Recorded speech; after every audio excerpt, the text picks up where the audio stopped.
একটি চায়ের দোকানে বসে কিছু অলস লোক আড্ডা মারতেছে।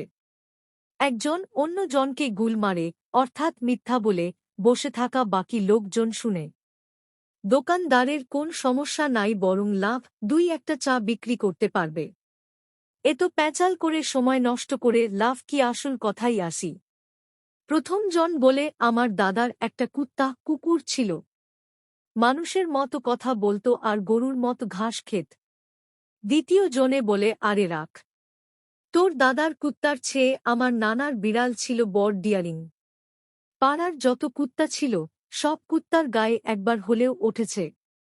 ওদের গুল মারা দেখে তৃতীয় জন মনে মনে বলে, তোরা যদি গুলবাজ তো আমিও গুলের রাজা।